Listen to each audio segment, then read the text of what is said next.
চিনেন আব্দুল কাদের জিলানীকে? চিনেন? আরে নাম শুনছেন কোনদিন? পীরানে পীর বড় পীর আব্দুল কাদের জিলানী রহমতুল্লাহ আলাইহি উনি লেখছেন। হায়, ওর চেয়ে বড় হতভাগা কেউ, ওর চেয়ে বড় কপাল পোড়া কেউ নাই, ওর চেয়ে বড় নিমক হারাম কেউ নাই, ওর চেয়ে বড় অকৃতজ্ঞ কেউ নাই, ওর চেয়ে বড় নিকৃষ্ট কেউ নাই। আল্লাহ ডাকলো আর আসলো, নামাজের জন্য ডাকলো আর আসলো না, আসলো না। বলে নিকৃষ্ট কেন বলছে আব্দুল কাদের জিলানী রহমতুল্লাহ আলাইহি? কেননা শুকর সকালবেলা ওঠে, ঘুমের থেকে উঠার পরে বলে আল্লাহ, ঘুমের থেকে উঠলাম, সামনে কিন্তু তাকাবো, কাইলা ইয়াকা আউয়ালা নাযরিন আলা মান লা ইউসাল্লি, যে নামাজ না পড়ে ওর উপরে যেন আমার প্রথম দৃষ্টিটা না। আল্লাহ জিজ্ঞাসা করে কেন? আমার কাছে ও আমার চেয়েও নিকৃষ্ট। কেন? আমি তো সকালে উঠি, উঠেই বলি আলহামদুলিল্লাহিল্লাযী খালাকানি আবতারা খালকি, প্রশংসা ওই আল্লাহর যিনি আমাকে সৃষ্টির ভিতরে সবচেয়ে নিকৃষ্ট তৈরি করছে, তারপরও তোমার প্রশংসা। আমি তো উঠেই তোমার গীত গাই, কিন্তু তুমি ডাকো তারপরও সাড়া দেয় না, তা আমার মন বলে ও আমার চেয়েও নিকৃষ্ট। দ্বিতীয় দলিল দেয় যে আমি তো জাহান্নামে যাব না, উকুদুহান নাস ওয়াল হিজারা, মানুষই তো জাহান্নামে যাবে। আমাকে তো কিয়ামতের দিন বলা হবে কুনু তুরাবা, মাটি হয়ে যাও, আমি মাটি হয়ে যাব। কিন্তু মানুষকে তো এই কথা বলা হবে না, মানুষকে তো বলা হবে উকুদুহান নাস ওয়াল হিজারা, তুমি জাহান্নামের ইন্ধন হবে, মানুষই জাহান্নামের ইন্ধন হবে, আবার মানুষই জান্নাতের উচ্ছ্বাসী করবে। এই জন্য শুকর বলে ওর চেয়ে নিকৃষ্ট কেউ নাই। তো আব্দুল কাদের জিলানী পীরানে পীর বড় পীর আব্দুল কাদের জিলানী রহমতুল্লাহ আলাইহি বলেন যে ওর চেয়ে নিকৃষ্ট কেউ। এই জন্য যদি পুজো আইসা থাকে, কথা আগে নেওয়ার আগে, শেষ করার আগে এইখানে প্রতিশ্রুতি নিতে চাই যে আজকে যারা এই মজমায় আছে, দুকে হাত রেখা ওয়াদা করব যে আজকের পরে, বিশেষ করে যুবকরা, যে আজকের পরে আর আমি কোনোদিন নামাজ ছাড়ব না। ওয়াদা, বিলকুল ওয়াদা, তাইলে আগে চলতে পারি। ওয়াদা কিন্তু আজকের থেকে আর নামাজ ছাড়ব না, আজকের থেকে আর নামাজ ছাড়ব না। হায় আস-সাজিদু ইয়াসজুদু আলা কদমাইর রহমান, সিজদাকারী আল্লাহর কুদরতি। আলী রাদিয়াল্লাহু তাআলা আনহু বলেন, তুরিদু আন তাতাকাল্লাম মা আল্লাহ, তুমি চাও আল্লাহর সাথে কথা বলবে? হায় হায়, আমি তো বলি মুসা আলাইহিস সালাম কথা বলতে গেলে 4টা শর্ত ছিল। 4টা, কয়টা?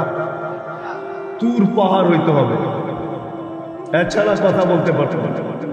কি উলামা বলে কি সত্য না মিথ্যা? হ্যাঁ হ্যাঁ, না ঘরে বয়ে বয়ে ইসলাম কথা বলতে পারতেন? তুর পাহাড় হইতে হতো, গেলেই জুতা খুলতে হতো। সময় নির্ধারিত ছিল, কি ছিল? এই সময় আসলে কথা হবে, নাইলে হবে না। আবার কথার সীমা রেখা ছিল, আজকে এতটুকু বলবে, বাকিটুকু কালকে, এর বেশি বলা যাবে না। হায় হায়, এই উম্মতের জন্য কোনো শর্ত নাই, এই উম্মতের জন্য কোনো শুধু শর্ত আছে 20 মিনিট, 45 মিনিট, 3 পুরো 45 মিনিট বলতে পারবে না। সূর্য উঠতেছে তখন, সূর্য ডুবতেছে তখন, আর সূর্য যখন ঢলতেছে তখন 15 মিনিট করে 45 মিনিট। এছাড়া সারা দিন কথা বলতে পারবে, ইচ্ছা হোক। এই জন্যই আলী রাদিয়াল্লাহু তাআলা আনহু বলেন, তুমি চাও আল্লাহর সাথে কথা বলতে, ফালতুসাল্লি, তাহলে নামাজে দাঁড়াও। লিয়ান্নাল মুসাল্লি ফাইনাল মুসাল্লি ইউনাজি রাব্বা, নামাজি আল্লাহর সাথে কথা বলে, আল্লাহ সুযোগ। আবার আল্লাহ কথা বলে, কোনো শর্ত নাই। ছোট ছোট বাচ্চা হাফেজ হয়ে গেল, দেখলেন, এ যদি সারাদিন কোরআন পড়তে থাকে, তা আল্লাহ বলে কোরআন আল্লাহর কালাম। কি? হ্যাঁ, আপনি সূরা ফাতিহা পড়েন, এটা কি ফাতিহা? হ্যাঁ, আলহামদু পড়তেছেন আপনি? না না না, আল্লাহ আপনার সাথে কথা বলতেছে, কারণ এটা আল্লাহর কালাম। আলী রাদিয়াল্লাহু তাআলা বলে, তুমি চাও আল্লাহ কথা বলো, ফালিতাতলুল কুরআনুল কারীম। উলামাদেরকে জিজ্ঞাসা করেন, উজু না থাকলেও কোরআন মুখস্থ পড়া যায় না? হ্যাঁ, শুধু নাপাক হলে পড়া যায় না, ঠিক না? নাপাক ছাড়া বাচ্চা থেকে বাচ্চাও যদি সারাদিন পড়তে থাকে আল্লাহ নিষেধ করবে। শেষ করে যদি আবার শুরু করে আল্লাহ নিষেধ করবে না, আল্লাহ বলবে তুই এক সময় ক্লান্ত হয়ে যাবি, কিন্তু আমি কথা বলতে বলতে ক্লান্ত হব, আমি তো বলতেই থাকবো। বিদায় মেরে দোস্ত, আজকের থেকে নামাজ ছাড়বো না, পাক্কা ওয়াদা। যুবকরা কি বলে? যুবকরা সবচেয়ে বেশি আমার যুবকদেরকে দরকার। যুবকরা যদি নামাজি হয়ে যায়, চলো মনে উঠলো বলেই দিই, তুমি জানো না যুবক সেজদায় কি রাখা? যুবক যখন সেজদায় যায় সুবহান রাব্বিয়াল আলা বলে, আলা সুবহান রাব্বিয়াল আলা, আল্লাহ উপর থেকে চিৎকার দিয়া বলে সাব্বাহতানি সাব্বাহতু, তুই আমাকে পবিত্র বললি আর তুই অপবিত্র থাকবি, এটা হতে পারে না, তুইও পবিত্র, গুনাহ মাফ। আলাইতানি ফাআলাইতু, তুই আমাকে মহান বললি আর তুই মহানত্ব পাবি না, এটা হতে পারে না, তুইও মহান। বলে আল্লাহ কেমন মহান? বলে তোর জন্য আরশের নিচে গ্যালারি এখনই ঠিক করতেছি, তোকে আরশের নিচে আমি ছায়া দিব, কয়েকটা গ্যালারি দিব, হ্যাঁ সুপার ডিলাক্স গ্যালারি, যেখানে তুমি বসবে যা চাবে তা পাবে, খাইতে থাকবে আর হিসাব কিতাব দেখতে থাকবে। আল্লাহকে যদি বলি আল্লাহ এই গ্যালারি কেন দাঁড় করাবেন, আল্লাহ যেন আমাকে বলতে চায় হিসাব কিতাব, দর্শক না হইলে খেলতেও ভালো লাগে না, আবার দর্শক না হইলে খেলতেও ভালো লাগে না, আর দর্শক ছাড়া খেলাও জমে না। আল্লাহ বলে তোকেদেরকে দর্শক বানাবো, কেন হিসাব কিতাবও তো একটা খেলা, ঠিক না? কি বলেন? হ্যাঁ, খেলাই হবে হিসাব কিতাবের, আরশের নিচে হবে মেলা আর বাহিরে হবে হিসাব কিতাবের খেলা, ঠিক না? কাউকে 50,000 বছর দাঁড় করায় রাখবে, সমস্ত গোপন তথ্যগুলা যেগুলা দুনিয়াতে আমরা লুকায়িত রাখছি, কেউ জানে না, সব আল্লাহ ওইখান থেকে উদ্ঘাটন করে নিয়ে আসবে আর সামনে ছড়ায় দিবে, আর হিসাব কিতাব নিতে থাকবে। 50,000 বছর দাঁড় করায় রাখবে, লা ইয়াজাল কাদাম আবদিন, পাও হেলাইতে দিবে না। আল্লাহ বলছে দুনিয়ায় বহুত ছুটছ, দুনিয়ায় বহুত ঘুরছ, দুনিয়ায় বহুত করছ, আমি কিচ্ছু বলি নাই, শুধু তাকায় ছিলাম, নাযিরিন কাইফা তা'মালুন, কি দেখতেছিলাম, তুমি বলতেছিলাম, আমি শুনতেছিলাম, কুলতু ফাসামি'তু, আমি শুধু শুনছি, তুমি করতেছিলে আমার বিরুদ্ধে, ফাতাহাম্মালতু, আমি সহ্য করতেছিলাম, কিছুই বলি নাই। আজকে দেখাবো তোমাকে খেলা, ওই গ্যালারি রাখবে তোমার জন্য যুবক, গ্যালারি, এত মর্যাদা। জমিনে চলবে তুমি, তারেক হাদিস নিয়ে আনো, জমিনে চলবে, আল্লাহ তোমাকে দেখায় দেখায় উপর থেকে বলবে লাউলা ইয়া শাবাব, ও যুবক তুই যদি জমিনে না থাকতি, লাউলা শাবাব খুশা, ওই যুবক যদি জমিনে না থাকতো, যারা আল্লাহর ভয়ে নিজেকে লজ্জাপতির মতো গুটায় আনিছে, আজান শুনতে দেরি, মসজিদের দিকে দৌড়াইতে দেরি হয় না, আল্লাহর হুকুম সামনে আসতে দেরি, পুরা করতে দেরি করে না, নবীর তরিকার বিরুদ্ধাচারণ করে না, এইখানে একজন যুবকও পাওয়া যাবে না। চুল তো প্রতি মাসে কাটে, প্রতি মাসে না কাটো 2 মাস অন্তর কাটে, 2 মাস অন্তর না কাটো 3 মাস অন্তর কাটে, 3 মাস অন্তর না কাটো 6 মাস অন্তর কাটে, 6 মাস না কাটো 2 ঈদে তো কাটেই কাটে, কিন্তু একজনও যুবক এখানে পাওয়া যাবে না যে সেদিনে যায় বলছে যে এই 12ই রবিউল আউয়াল আসতেছে, একজন যুবকও পাওয়া যাবে না। হয় আমি কোনো মতবাদের কথা বলতেছি না, একজন যুবক পাওয়া যাবে না যে সেগুনে যায় বলবে, নবগঞ্জ বাজারে যায় বলবে, বা মাদায়ায় যায় বলবে, বা কুমিল্লায় বলবে, বা যে কোনো সেলুনে যায় বলবে যে তোমার এখানে চুল কাটার বড় ডিজাইন আছে, সমস্ত ডিজাইন আজকে সরাও, আজকে আমি আসছি, আমাকে আমার নবীর তরিকা মতো চুল কাটা দাও। একজন যুবক এখানে পাওয়া যাবে,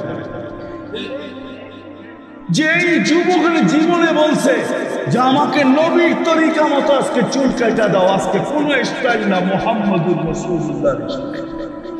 যদি বলে তুমি এই স্টাইলে চুল কাটবে কেন, বলছে চুল কাটা দিয়ে জান্নাতে যেতে চাই।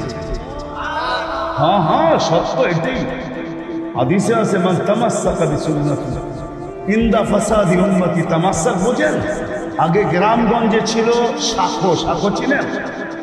কয়টা বাঁশ দিয়ে বানাইতো? একটা বাঁশ দিয়ে, ঠিক না? আর উপরে বান্ধা দিত আরেকটা বাঁশ, ঠিক না? দুর্বল মানুষগুলো ওটা দৌড়া দৌড়া পার হইতো, ঠিক না? আর শহরের মানুষ আসলে আগের থেকেই পাও কাঁপা শুরু হইতো, কেন হয়তো পার হওয়ায় অভ্যস্ত না, ঠিক না? কি বলেন? 6 জনে মিলা পার করতো, ঠিক না? উপরের বাঁশটা কেন বাঁধা হয়েছে? এই জন্য বাঁধা হয়েছে যে যদিও সাঁকর থেকে পাও পিছলায় চলে যায়, তাহলে তুমি যেন বাঁশটা ধরে লটকায় থাকতে পারো, দূরের থেকে কেউ দেখা এসে ছুটা তোমাকে ওইখান থেকে উঠাইতে পারে, পানির ভিতরে তুমি না পড়ো। আল্লাহ রসুল বলে একটা সময় আসবে, কোন উম্মত যদি আমার একটা সুন্নত ধরে এরকম লটকায় থাকে, তো আল্লাহ রসুল বলে তাকে 1 শহীদের না 100 শহীদের সওয়াব দেওয়া। জান্নাতে যাওয়ার জন্য 1 শহীদের সওয়াবই যথেষ্ট, এইখানে 100 দেওয়া হবে। এই জন্যই হাদিসের শব্দ আছে মান তামাসসাকা বিসুন্নতি, যে আমার একটা সুন্নত ধরে লটকায়া থাকবে। যুবক যদি ভাবে যে কোন সুন্নতই তো আদায় করতে পারতেছি না, না পরিবেশের জন্য পারতেছি, না দুনিয়ার জন্য পারতেছি, কোনোভাবেই পারা সম্ভব না, আমিও জানি পারা সম্ভব না, সবগুলোর উপরে আমল করা যাবে না। যুবক যদি বলে যে আমি আমার চুল কাটাকে সুন্নত বানায় নিলাম, নবীর এই সুন্নত ধরেই আমি আটকায় থাকবো, লটকায় থাকবো, যখনই সেলুনে যাব ওকে বলবো সমস্ত ডিজাইন সরা, আমার নবীর ডিজাইন আমাকে কেটা দে, আমার বিশ্বাস চুল কাটা দিয়েছে, চুল কাটা দিয়া এক চুলও পাওয়া যাবে না, আরেকটা বললেও পাওয়া যাবে না। এই পুরা গ্রাম না, পুরা চান্দিনা থানায় উপজেলার ভিতর থেকে কোনো নববধূ পাওয়া যাবে না। পাওয়া যাবে চান্দিনার গ্রামে গ্রামে এখন বিউটি পার্লার আছে, নাই? হ্যাঁ, ঘরে ঘরে বিউটি পার্লার আছে, অনলাইনে সব বিউটি পার্লার চলে, অনলাইনে এসে সাজা গেজা যায়। কোনো নববধূ পাওয়া যাবে না যে বিউটি পার্লারে যায় বলছে তোমাদের সমস্ত সাজ রাখো, আজকে আমার প্রথম রাত্র, প্রথম দর্শন, প্রথম জীবনের রাত্র, এটা আর জীবনে কোনোদিন ফিরে আসবে না, আজকে আমার বাসর রাত্রে হবে, আজকে আমি সাজতে আসছি, কিন্তু তোমাদের ডিজাইনে না, আমাকে ফাতেমার ডিজাইনে সাজায় দাও, বাকি অন্য দিন আসবো, তোমরা তোমাদের ডিজাইন মতো আমাকে সাজায় দাও, কিন্তু আজকে প্রথম রাত্র আমি ফাতেমার ডিজাইন। একজন নববধূ পাওয়া যাবে না। কি বলেন? চলে তো যাব, আমি কথা শেষ জায়গায় চলে আসছি, চলে তো যাব। 100 বছর আগে যারা ছিল ওরা আজকে নাই, 100 বছর আমরা পরে আমরা থাকবো না। জীবনটা বড় ছোট, আল্লাহ রসুল বড় দয়া দিয়ে আমাদেরকে বুঝাইতে চেষ্টা করছেন, উম্মত হেদায় হারায় না, ওই জীবনটাকে হেদায় হারায় দিও না, ওটাকে গ্রহণযোগ্যতা পর্যন্ত পৌঁছাও, গ্রহণযোগ্যতা পর্যন্ত পৌঁছাও। কিয়ামতের দিন আমি যেন তোমাদেরকে নিয়ে গৌরব করতে পারি। জিজ্ঞাসা করেন, হাদিসে আছে, আল্লাহ রসুল আমাদের কাছে দরখাস্ত রাখছে, এরকম হয়ে আইসো যে আমি কিয়ামতের দিন তোমাদেরকে নিয়ে গৌরব করতে পারি। এরকম নিয়ে আইসো না যে আমি কিয়ামতের দিন তোমাদের বিরুদ্ধে চলে যাই, আমি যদি বিরুদ্ধে চলে যাই তো আল্লাহও চলে যাবে। আমি দুনিয়ার বাস্তব হায়াত, কোরআনের আয়াত দেখাইতেছি, এইখানে হাজি পাওয়া যাবে 2-4 জন, বেশিও পাওয়া যাবে। কি হজ করছেন আপনি? হ্যাঁ, হজ করছেন? আলেম ওলামাও পাওয়া যাবে, হাজি পাওয়া যাবে না? পাওয়া যাবে না? হজ করছেন? হ্যাঁ, উমরায় গেছেন? নাহলে উমরায় যাওয়া পাওয়া যাবে। মদিনা মুনাওয়ারা যাওয়ার পরে রওজা একটা আয়াত লেখা আছে, রওজার উপর কোরআনের আয়াত, ফাইন জাউকা, বন্ধু আপনার কাছে যদি আমাদের উম্মত আসে, ওয়াস্তাগফিরুল্লাহ, আর আল্লাহর কাছে যদি মাপ চায়, ওয়াস্তাগফার লাহুমুর রাসূল, আর আপনি যদি একটু ইশারা করে দেন, লাওয়াজাদুল্লাহ তাওয়াবার রহিমা, তো আমি আল্লাহ মাফ করে দিব, দ্বিধা করব না। কত দুনিয়াতে যে রাসূল যার কাছে যে মাপ চাওয়ার পরে আল্লাহ গ্যারান্টি দিতেছেন, আয়াতটা লেখা আছে রওজার উপরে, বিশ্বাস না হলে বাড়িতে যায় যুবকদেরকে বলতেছি সার্চ দিও রসুলের রওজা, দেখবে এই আয়াতটা এখনো লেখা আছে ওইখানে। ফাইন জাউকা ওয়াস্তাগফারাল্লাহ ওয়াস্তাগফারা লাহুমুর রাসূল লাওয়াজাদুল্লাহ তাওয়াবার রহিমা। দুনিয়াতে আল্লাহর রাসূল মাফ করে দিলে আল্লাহ মাফ করে দিবে।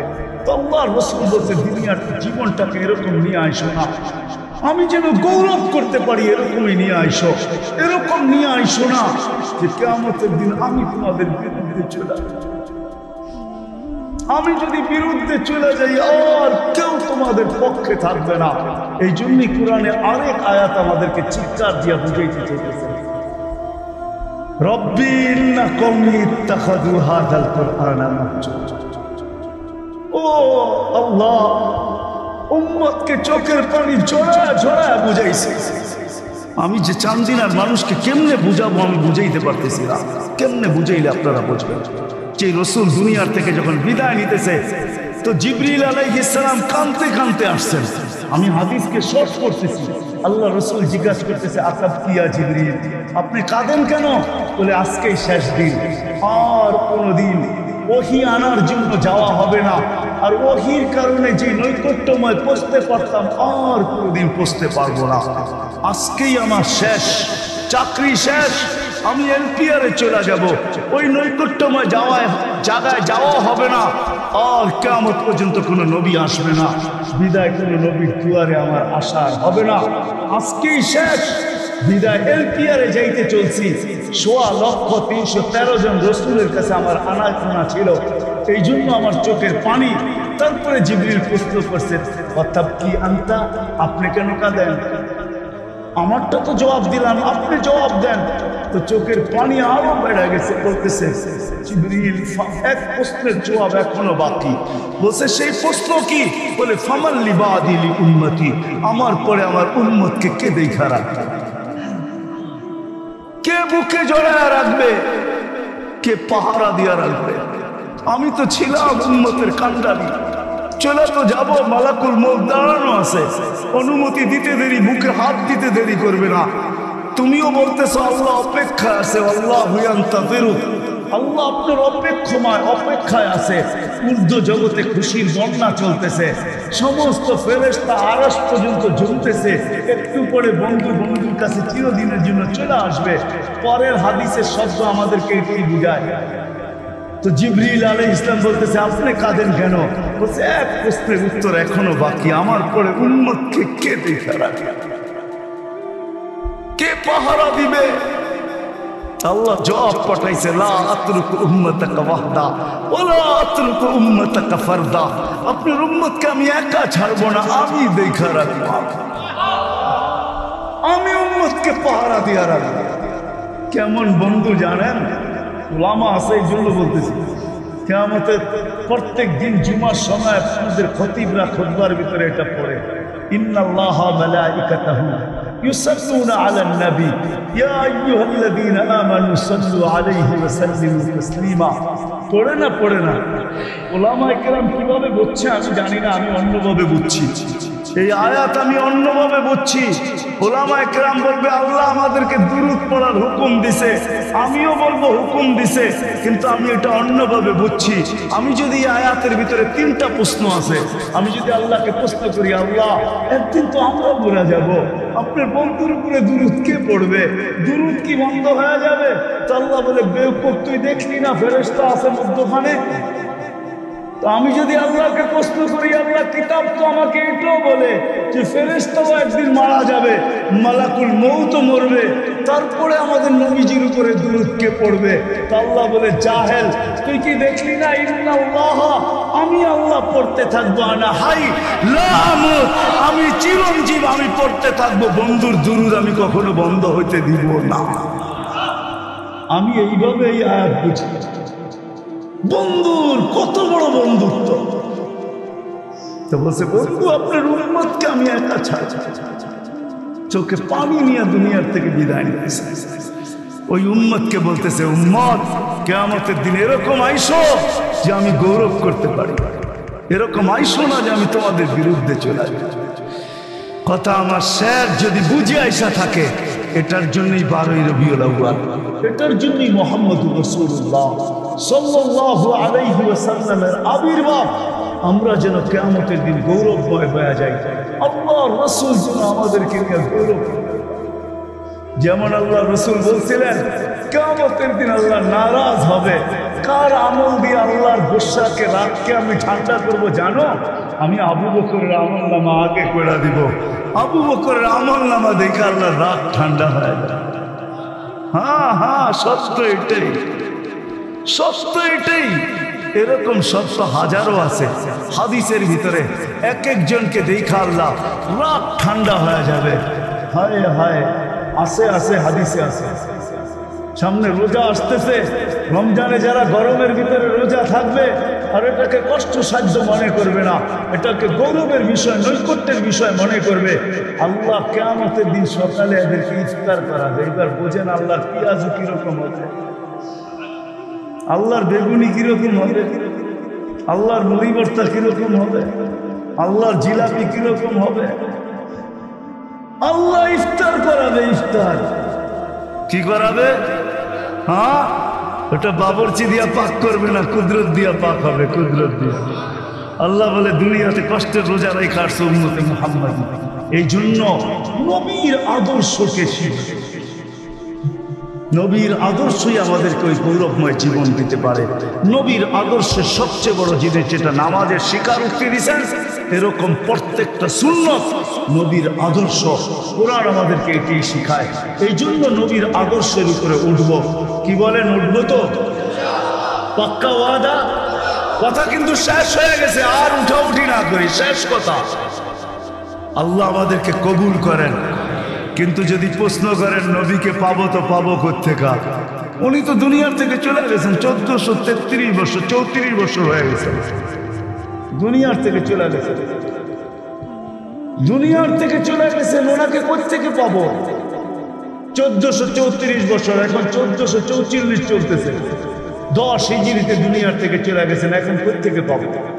এই জন্যই বলা হয় ওই হক্কানি আলেম আর আল্লাহ ওয়ালারা নবীর আদর্শকে এখনো নিজের বুকের ভিতরে ধরে রাখছেন, একটাকেও হারাইতে দেন। এমনকি নবীর নাম, গাদার নাম পর্যন্ত হারাইতে দেন নাই, বকরির নাম পর্যন্ত হারাইতে দেন নাই, কোন সুন্নতকে হারাইতে দেন নাই। এই জন্যই হুকুম আসছে, কোরআন আমাদেরকে বলে উলুল আমরি মিনকুম, কিয়ামতের সকাল পর্যন্ত নির্বাচিত উলামায়ে কেরাম থাকবে, আল্লাহ ওয়ালারা থাকবে। ও জানি আপনাদের এখান থেকে বেশি দূরে না। হায় কারি ইব্রাহিম সাহেব রহমতুল্লাহ আলাইহির জীবন এটার উপরে গেছে, নবীর সুন্নতের উপরে গেছে, নিজেও আমল করছে। আর সারা দুনিয়াকে যাদেরকে পাইছেন তাদেরকে নবীর সুন্নতের উপরেই উঠাইছেন, তাদেরকে আল্লাহর দেওয়ানা বানাইছেন, আল্লাহর পাগল বানাইছেন। কিয়ামত পর্যন্ত এইভাবেই চলবে। হক্কানি আলেমরা আপনাদের সামনে নবীর আদর্শ এদের সিনায় রাখা আছে, এদের কাছে সুরক্ষিত রাখা আছে। যেটা চাবেন আল্লাহ ওয়ালাদের কাছে রাখা আছে। এই জন্য সর্বশেষ কথা, আমরা হক্কানি আলেমদের, হক্কানি আল্লাহ ওয়ালাদের অনুসারিত হয়ে নবীর আদর্শকে শিখবো, এর উপরে চলছে। পাক্কা? হ্যাঁ। আর যদি হক্কানি আলেম রাখতে চান দুনিয়াতে, বেঁচে থাকো, আল্লাহ ওয়ালারা বেঁচে থাকো। আর যদি চান এরা মরা যাক, এরা মরা যেতে পারে, আল্লাহ কাল সকালেও সবাইকে নিয়ে যেতে পারে। কিন্তু আমি কসম দিয়া বলবো, কাল বিকাল পর্যন্ত আর এই দুনিয়া থাকবে না। যদি সূর্য ডোবে তো চিরদিনের জন্য ডুববে, আর কোনোদিন উঠবে না। এটাই সত্য, লেখা রাখেন। এটার বর্ণনা দেওয়ার সময় আমার কাছে এখন নাই। বিদায় হক্কানি আলেম আল্লাহ ওয়ালা ধরে রাখতে চাইলে এই সমস্ত মাদ্রাসাগুলোর প্রয়োজন হবে, খানকাগুলোর প্রয়োজন হবে, মার্কাজের প্রয়োজন হবে, নাইলে এগুলার টিকা থাকবে না। আমি আপনাদের কাছে চান্দা করব না, এটা মনে করে একটা ভয় পায় না যে আমি যদি চান্দা করবো না। চান্দা করার আমার অভ্যাস না, আমি চান্দা করতেই জানি না। আপনি তো আমার থেকে বহুত দূরে, আল্লাহ আমার থেকে আমার অনেক কাছে। আমি আপনার কাছে চান্দা করব, চান্দা করব তো ওনার কাছ থেকে করব, ওনাকে বইলা দিব। কিন্তু এতটুকু আপনাদেরকে বলবো, টিকা রাখতে হবে। যদি রাখতে পারি তাহলে আলেম ওলামা থাকবে, নাহলে এটা মিটা গেলে আমাদের এই সুন্দর বাড়িগুলো থাকবে না, আমরাও থাকবো না। এই জন্য সহযোগিতার হাত বাড়ানো আমাদের দায়িত্ব। যা হয়ে গেছে হয়ে গেছে। আমি এতটুকু আপনাদের থেকে প্রতিশ্রুতি দিব যে এরকম মাদ্রাসা যেখানেই হোক, মক্তব যেখানেই হোক, মসজিদ যেখানেই হোক, হেফজোখানা যেখানেই হোক, মার্কাজ যেখানেই হোক, আমি যতটুকু পারি আমার সাধ্য অনুযায়ী আমি সহযোগিতা করব। আমি একটা অংশ এখানে রাখবো এই মনে করা যে এই উম্মত এক নেকি দিয়া পার হবে, এক গ্লাস পানি দিয়া পার হবে। তো আমিও যতটুকু এটার ভিতরে রাখছি এটা দিয়ে আমি পার হওয়ার আশা রাখি। ইনশাআল্লাহ সংযুক্ত হব তো? কে কে হবেন দেখি হাত উঠান তো। সাধ্য অনুযায়ী, এখন না, এখন না। এখন যদি দিতে চান তাহলে দোয়ার পরে ওই যে সামনে দেখছি টেবিল নিয়ে বসা আছে আসার রাস্তা, ওইখানে আপনি লেখা দিয়া যেতে পারেন বা পর মুহূর্তে আপনি এখানে পৌঁছায় দিতে পারেন।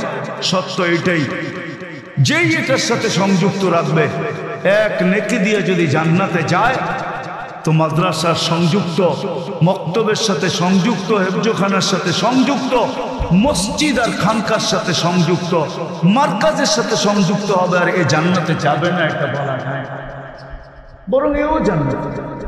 এটার জন্য করবো তো ইনশাআল্লাহ। হ্যাঁ, আল্লাহ আমাদের সবাইকে আমল করার তৌফিক দান করেন। ওমা আলাইনা ইল্লাল বালাগ।